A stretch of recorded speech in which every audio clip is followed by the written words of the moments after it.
Welcome to the battle the Japanese never saw coming, the one that turned a forgotten coral chain into the turning point of the Pacific. February 1944.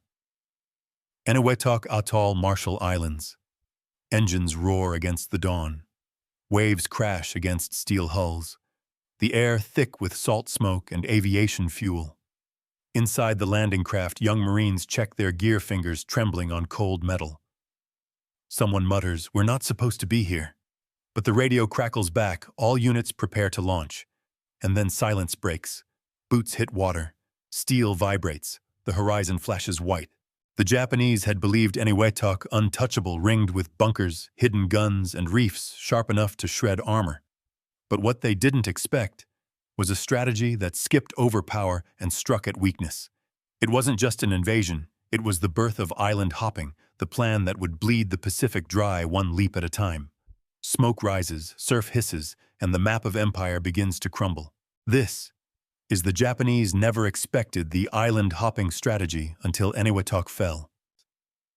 Before we begin, leave a comment telling us where you're watching from and the exact moment you're listening to this. Because as you hear these engines, these waves, this silence between orders, imagine what it felt like standing on a reef no one was supposed to survive. By early 1944, the Pacific was changing shape.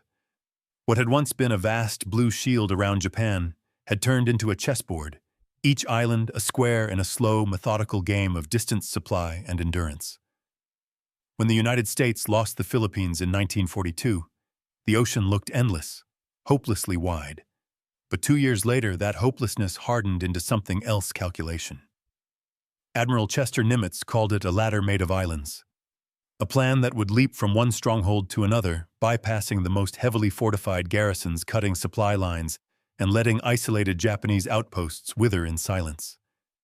It wasn't brute force, it was geometry played in blood and tide. At the center of that ladder lay the Marshall Islands, a cluster of atolls scattered like pearls across the heart of the Pacific. Kwajalein had just fallen after a week of brutal fighting.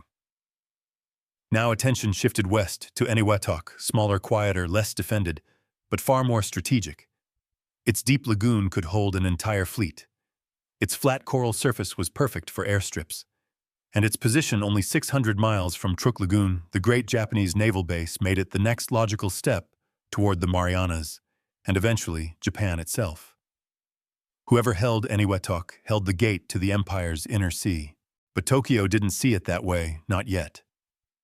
For the Japanese command, Eniwetok was still a rear outpost, manned by roughly 3,500 troops, sailors, laborers, and a handful of trained infantry. Their focus remained on Truk, the fortress in the Caroline Islands. They believed the Americans would pause, regroup after Kwajalein, and attack somewhere else. They believed the Pacific's vastness would buy them time. They believed wrong. From Pearl Harbor to Washington, intercepted radio messages told a different story. Aerial reconnaissance from Tarawa and Majuro mapped every bunker trench and anti-aircraft gun on the atoll. American planners knew the terrain, they even knew how many oil drums sat near the lagoon. Every calculation pointed to one conclusion: speed would win this war. The faster they moved, the less time Japan had to react. The landings had to come before the enemy even realized which island was next. Timing in the Pacific was everything. One missed tide, one reef misjudged, and an entire assault could vanish under the surf. Eniwetok was surrounded by coral teeth sharp enough to rip through landing craft hulls and strand tanks in the shallows. The Japanese had built bunkers under palm trees, hidden guns in coral caves, and mined the beaches with crude explosives. To strike now, only days after Kwajalein, seemed suicidal, which is exactly why Nimitz approved it. The operation carried the code name Catchpole. Rear Admiral Mark Mitscher's Task Force 58 steamed toward the Marshalls, 300 ships strong, a floating city of carriers, battleships, cruisers, and transports. For 3 days, airstrikes pounded the atoll, leveling supply dumps and barracks, sending up pillars of smoke that merged with tropical rain. Yet beneath that smoke, Japanese defenders waited, dug deep, determined, silent. They had sworn to die where they stood. And in that silence, the Americans saw confirmation. The plan was working. The enemy didn't expect them, not here, not yet. For the men preparing to land, the word island no longer meant paradise. It meant crossfire. It meant exhaustion, thirst, heat, and fear baked into coral dust. They had trained for months, storming fake beaches in Hawaii and California, memorizing every order until reflex replaced thought. Each man knew his place in the landing craft, his weapon, his window of movement. They were taught that survival depended on timing, teamwork, and a kind of cold trust, the belief that someone somewhere had planned all this down to the minute. The Japanese commanders on Eniwetok understood their situation too well. They knew they couldn't win. Their job was to delay, to bleed time and men from the invaders, to make every foot of sand cost a life. But delay in this new kind of war was defeat. Because behind every American landing came the full machinery of logistics, bulldozers, engineers, radio towers, fuel depots, and steel airstrips that turned a captured island into a forward base within days. The empire that had expanded by sea was now being choked by its own distances. By dawn on February 17, 1944, the horizon was a gray wall of metal. Carriers rolled aircraft down their decks. Battleships turned their guns toward the surf. The sea trembled with engines and the sky filled with circling squadrons. The operation had begun. The first wave would test the reefs. The second would drive inland. Behind them waited the engineers, the medics, and the radio men. Every man knew his part. Every mistake would be fatal. The enemy believed the Americans were too cautious, too predictable. But what was coming would prove otherwise. In a single move, the map would flip. They believed the enemy was stronger, entrenched, immovable. But timing and logistics had rewritten the laws of war. And as the landing craft started forward through the breakers, men clutching their rifles in prayers, one thought echoed through the static of every radio. This was not another island. It was a message. In the months before Eniwetok, they trained not to fight the enemy, but to fight the ocean itself. Every sunrise at Camp Tarawa or the beaches of Maui began the same way, boots in wet sand, rifles slung across backs, and shouts of instructors cutting through the surf. Waves crashed over them as they practiced leaving the landing craft again and again, until instinct replaced fear. It wasn't just about courage. It was about muscle memory, precision, and trust. Each man knew that once the ramp dropped, seconds would decide survival. The first 10 feet of ocean could be the most lethal ground in war. So they practiced every detail: how to keep their rifles dry, how to swim with packs weighing 40 pounds, how to find direction when smoke and chaos swallowed the beach. The Marine Corps' amphibious tractor battalions ran drills so relentless that by the end of January 1944, more than 120 simulated landings had been executed, each logged, timed, and critiqued. The goal was simple: to make perfection routine. But perfection rarely survived contact with reality. At Tarawa weeks earlier, a miscalculation in tides had stranded dozens of landing craft on reefs hundreds of yards from shore. Marines waded through neck-deep water under heavy fire, their equipment dragging them down. Out of 5,000 men, nearly 1,000 died in less than 76 hours.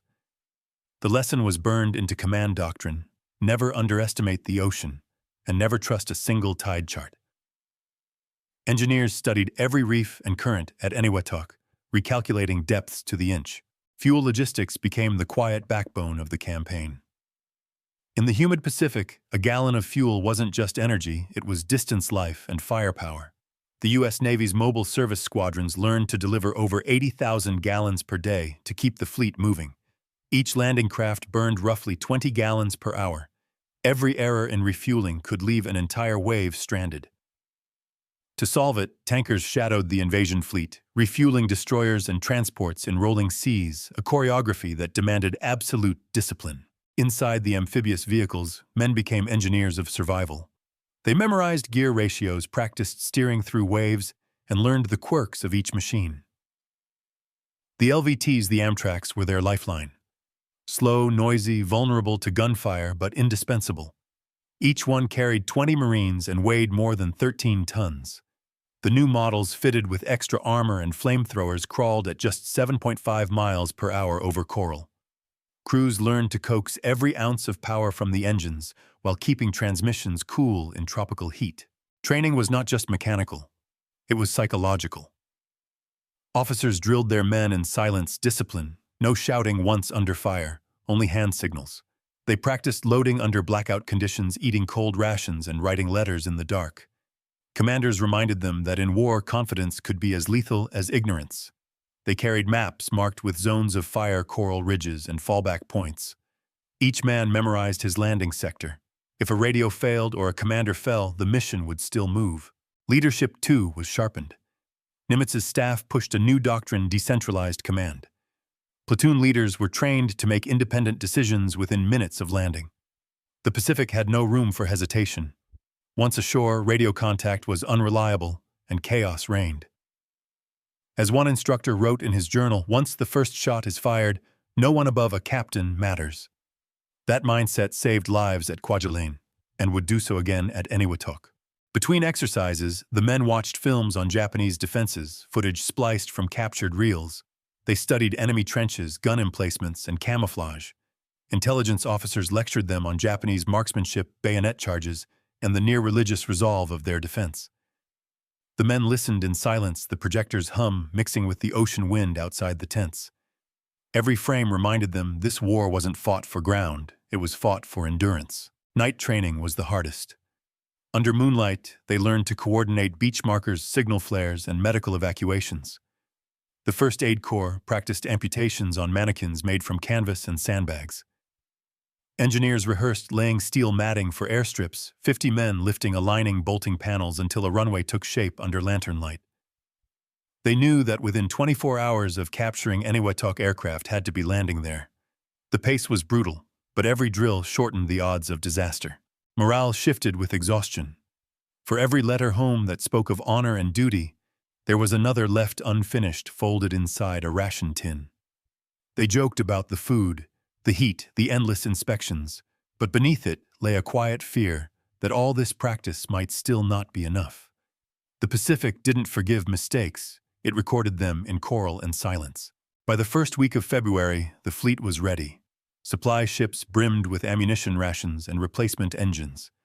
Every man carried 2 canteens, 40 rounds of ammunition, and a memory of Tarawa they swore not to repeat. Officers spoke in measured tones about operational timing and calculated surprise, but among the ranks the talk was simpler. They trusted their machines, their commanders, and most of all, each other.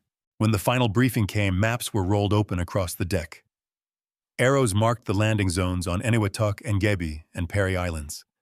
The plan looked clean, efficient, almost simple.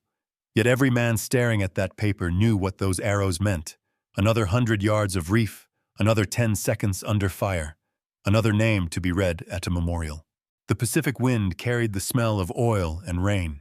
Engines idled, waiting for orders. They had drilled for months, studied every tide, memorized every code.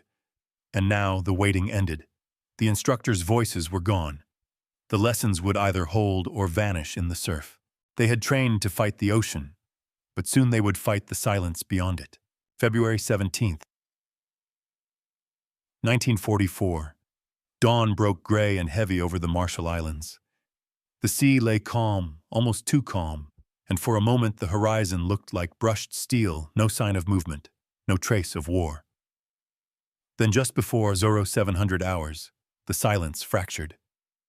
From beyond the horizon, the U.S. Navy's guns spoke a low, rolling thunder that shook the water and cracked the coral.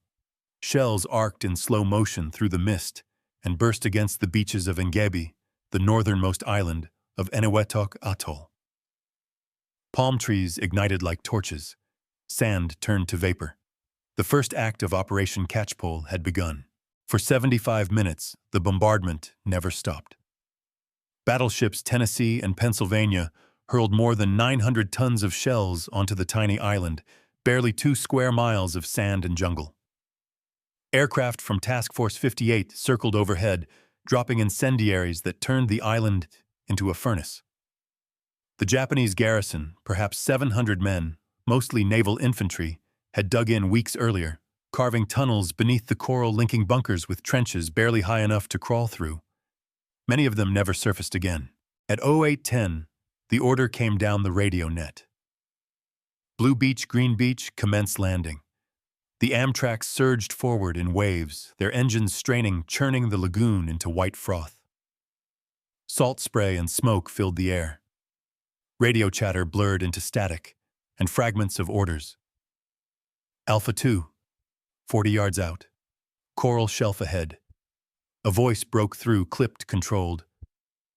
Keep the line, don't drift. But visibility was collapsing.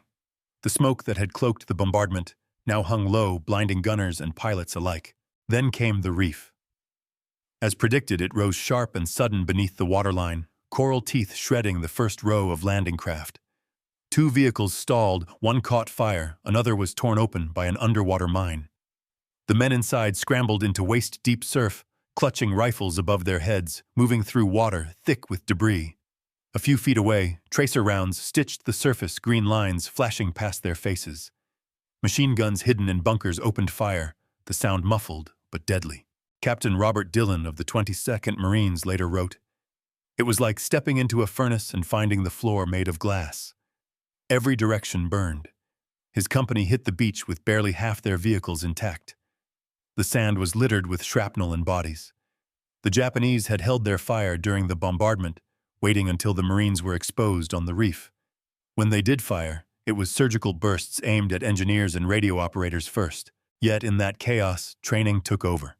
Squad leaders shouted over the noise, organizing fire teams, marking targets with colored smoke. Flamethrower units moved forward, their tanks gleaming in the sunlight, cutting arcs of fire into bunkers. A tank nicknamed Lucky Lee rolled up the beach, its treads grinding coral, its gun firing point-blank into a pillbox. Within 40 minutes, the first line of defenses cracked. By 0930, the Americans had advanced 100 yards inland, but progress came at a cost. Of the first wave, roughly 1,500 men, nearly 170 were killed or wounded before the second wave even touched shore. Radios jammed from heat and water.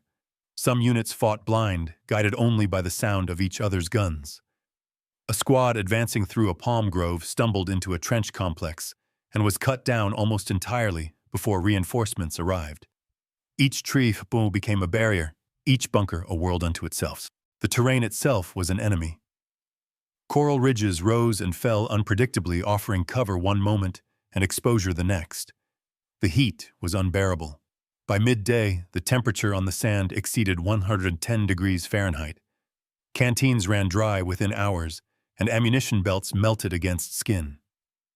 Marines used empty shell casings to scoop water from shell holes, only to find it brackish and warm.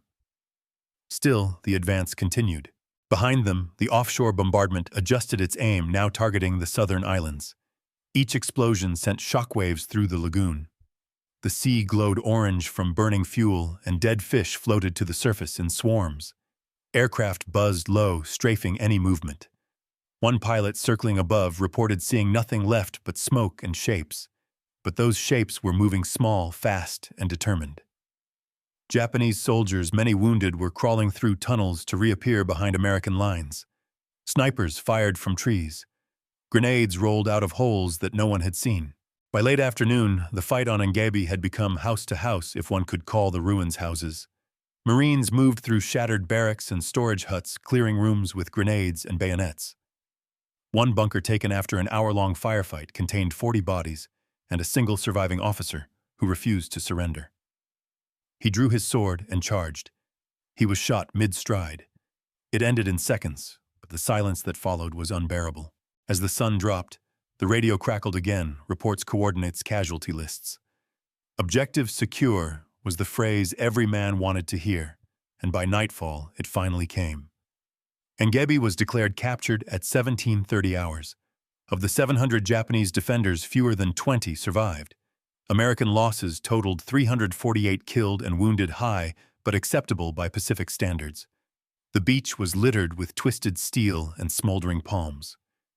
Medics worked under flashlight beams, marking the wounded with iodine swabs, whispering names into the dark.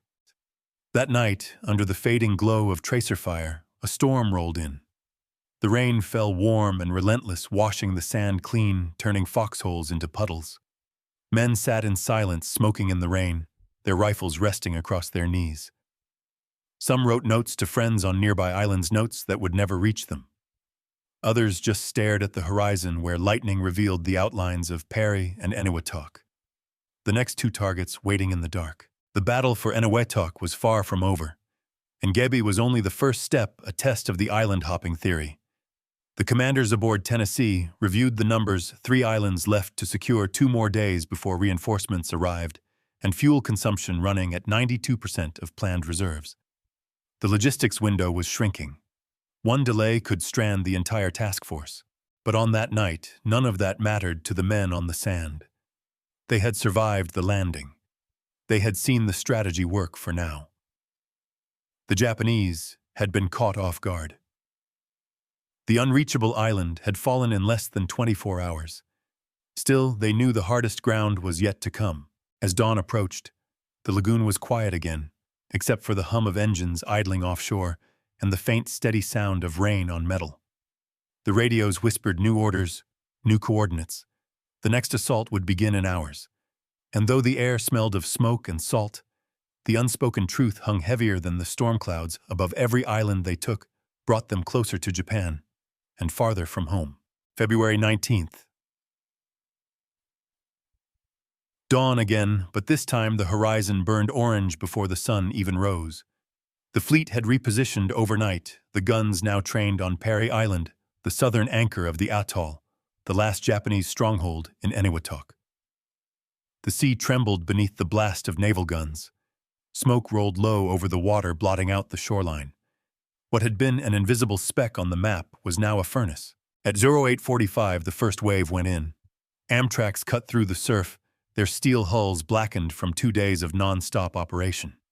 They carried Marines who hadn't slept in 30 hours, their faces streaked with coral dust and salt. Inside one craft, Sergeant Frank Doyle wrote the last line of a letter he'd been keeping in his breast pocket since Tarawa. "If this one lands clean, I'll write again." He folded it back into his tunic just as the ramp dropped and the world went white. Perry Island erupted. Artillery from inland batteries raked the lagoon, sending geysers 20 feet high. One shell hit a landing craft mid-turn. The explosion hurled men into the air like rag dolls. Doyle's unit made it to the shallows, crawling the last 50 yards under machine gun fire. The sand beneath them boiled from the heat of the bombardment. Every few seconds a flare burst overhead, turning the smoke green, then gold. Commanders shouted for air support, but the radios crackled uselessly. Static swallowed every frequency. Still, they advanced. 2 Sherman tanks bogged down on the reef. Engineers jumped into the water to rig makeshift ramps with planks and sandbags. One of them, Corporal Esposito, was hit before finishing his second board, but the tank behind him rolled forward, its tracks climbing over his body, breaching the reef. The machine's gun roared flame and recoil, merging into a single pulse that shook the ground. By 09:30, the first companies had reached the tree line. Perry's interior was a maze of craters and shattered bunkers. The Japanese had concentrated nearly 1,300 defenders here, remnants from the other islands joined by survivors who had swum across the lagoon at night. They were dug in deep, waiting for the Americans to come close enough for grenades. Each bunker was its own war.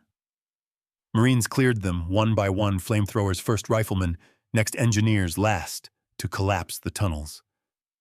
The air turned thick and bitter. When the wind shifted, it carried the smell of burning oil and flesh across the lagoon. At 10:15, a radio call came from the front line. "Pinned between trenches, need smoke on coordinates 214. Repeat, 214. The reply was delayed, static, drowning half the words. Command misread the grid. The smoke shells landed 200 yards too far right over the second wave. For 10 minutes, the men fought blind, coughing, in the haze, friend and foe barely distinguishable.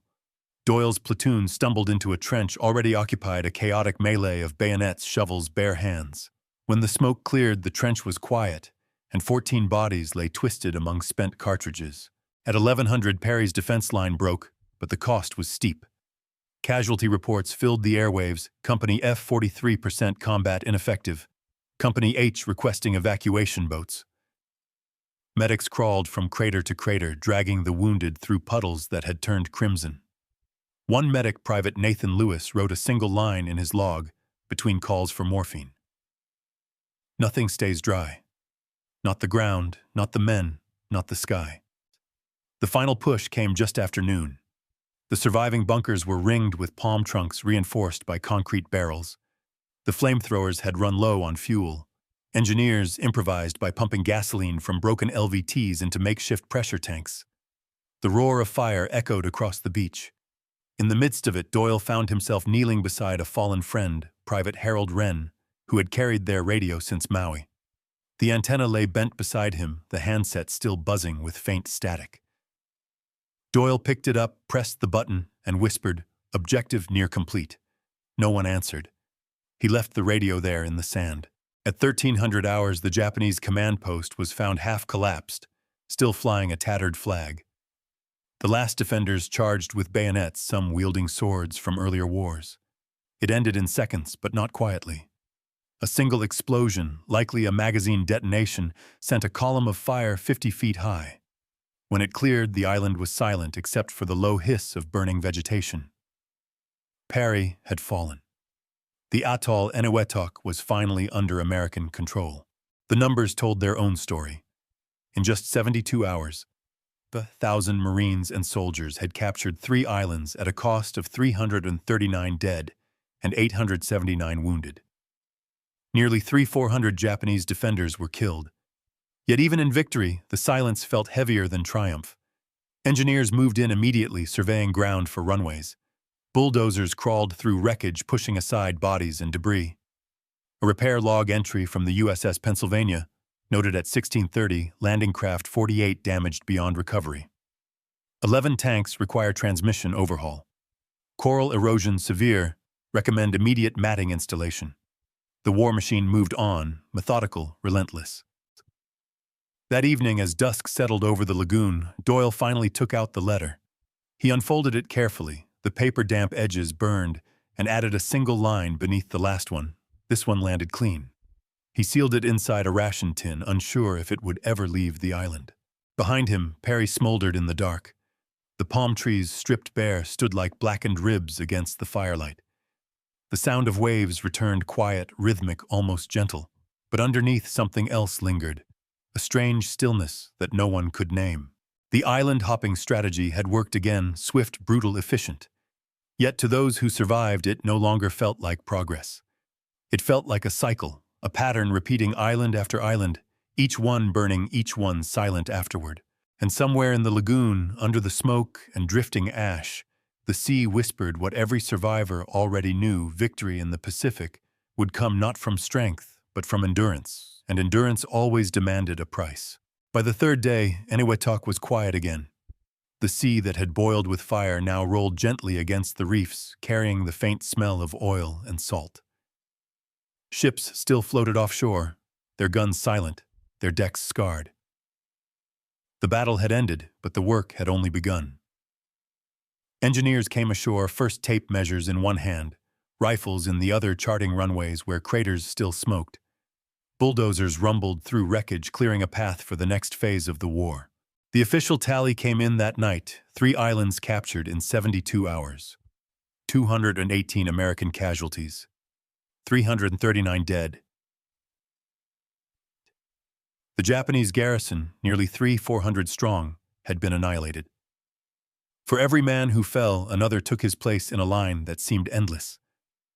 Victory in the Marshalls was measured not in glory, but in tonnage, gallons of fuel, offloaded pounds of coral, moved meters of runway completed. Within a week, aircraft were landing where bodies had been buried. The transformation was mechanical, efficient, almost clinical. Repair logs filled the days that followed. One entry aboard the USS Pennsylvania read simply: 1 landing craft scrapped. Coral erosion worsening. Ammunition stock at 62%. Morale steady. Another from an Army engineer unit listed their progress like an accountant's ledger: runway 400 meters compacted. Fuel depot 70% capacity. Graves registered 442, identified 116 unknown.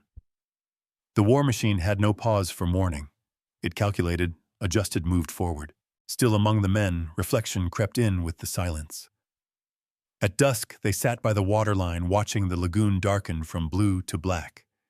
They spoke in low voices, not about the fight, but about the fragments it left behind. One man found a watch half buried in the sand, stopped at 10:17 a.m. Another pulled a letter from a Japanese soldier's tunic addressed to a mother in Nagasaki, never sent. They read it, then buried it under a palm trunk. No one spoke for a long time after that. The officers' reports were colder. They credited timing coordination and surprise superior execution of amphibious doctrine. Charts showed fuel consumption within 2% of projections, loss rates well below expectation, and supply chains operating without interruption. Yet beneath the numbers lay another truth luck. A shift in the wind, a misjudged tide, a single jammed radio could have turned Eniwetok into another Tarawa. Leadership called it skill. The men who landed called it mercy. Rear Admiral Harry Hill summed it up in his final dispatch: speed and adaptability remain the decisive tools in this theater. The enemy cannot defend every island. Therefore, we will strike where he cannot predict. It sounded simple on paper, but every man on that atoll knew the cost behind the sentence. Adaptability was paid for in exhaustion, trust, and silence. Every lesson written in coral came from someone who didn't make it off the beach. When General Holland Smith walked the captured island 3 days later, he said little. He inspected a damaged LVT, ran his hand along the burned metal, and asked how long repairs would take. The answer: 48 hours, sir. He nodded once, then turned to his aide. Good. We move again in 2 weeks. That was how victory spoke in the Pacific, not with parades, but with schedules. Yet beneath the machinery of war, the leadership lessons lingered. Confidence without caution had drowned at Tarawa. Overplanning without momentum had stalled in the Gilberts. At Eniwetok, balance had finally found its rhythm, risk measured against time, precision sharpened by experience. The operation had proven that the new doctrine worked: attack where the enemy is weakest, not strongest. Seize the ground that opens the next door, not the one that looks impressive on a map. For the men who survived that theory became memory. They would remember the hiss of water over coral, the smell of gasoline, the sound of orders shouted through static. They would remember the silence that followed the space between battles, where reflection came like a tide. Some carried scars, others journals or fragments of letters. Doyle's letter, sealed in a ration tin, was found years later when the airfield expanded, rusted, illegible, but still there. A quiet record of what endurance meant. As the last transport ships departed, Eniwetok faded into the distance, no longer an atoll, but a blueprint. The island-hopping strategy had proved its worth. The Pacific was no longer defended by walls. It was mapped by momentum. Each captured island became a stepping stone, each victory a rehearsal for something larger. The men didn't talk about that. They just looked back at the dark outline of the lagoon and wondered how many more reefs lay ahead. Because beyond the statistics, beyond the strategy, one truth remained: the war in the Pacific was not a contest of strength, but of endurance. And endurance demanded something deeper than courage. It demanded silence, memory, and the will to keep moving, even when the sea itself seemed unwilling to let them go. That was why Eniwetok mattered, not for the ground it gave, but for the lesson it carved into the ocean: that victory, when stripped of pride, is simply survival at scale. When the guns fell silent, Eniwetok did not return to peace. It became a blueprint. What began as a battlefield turned into a proving ground for the next kind of war. Within 5 years, the atoll that once shook under naval shells would shake again, this time under the weight of atomic fire. Between 1948 and 1958, 43 nuclear tests were conducted on Eniwetok, turning the coral that once bled red into glass. The airstrip built by Marines became a runway for bombers. The bunkers where soldiers once hid became observation posts for scientists. Victory had remade the island, but not in the way anyone imagined. The strategy born there, the logic of island hopping, lived on long after the shooting stopped. It shaped Cold War doctrine: move fast, strike unexpectedly, control logistics before the first bullet flies. The lessons of Eniwetok echoed through Korea, Vietnam, even into modern naval warfare. Speed, coordination, adaptability. These became commandments. Every war since has carried the same hidden rhythm: momentum, over mass precision, over pride. But Eniwetok's legacy is not written only in textbooks or strategy papers. It's written in silence. The atoll today is mostly uninhabited, its lagoons calm, its sand still hiding fragments of steel and bone. Radiation cleanup took decades. The scars remain. What was once the site of the Japanese Empire's outer defense became a monument to how empires fall not in one blow, but in a chain of decisions, each smaller than the last, each invisible until it's too late. The men who fought there are almost all gone now. Their letters, diaries, and repair logs survive quiet testimonies of a generation that learned endurance by inches. They did not speak of glory. They spoke of timing, of chance, of the moment a tide changed and history followed. In their silence, we find the real meaning of Eniwetok, not conquest, but consequence. And perhaps that is why it still matters. Because every map drawn since 1944, every military doctrine, every political calculation still traces its roots back to the coral of one forgotten atoll. The island that was supposed to be unreachable taught the world that distance could be defeated by discipline, that uncertainty could be mastered by preparation, and that survival, not triumph, is what defines victory. Eniwetok is quiet again now. The sea rolls over its reefs as if trying to erase what happened there. But history does not forget. It only waits like the tide, like the echo of engines fading into the horizon. Subscribe for archival-based stories, evidence over sensationalism. Because the truth buried in the coral and the silence is never as distant as it seems.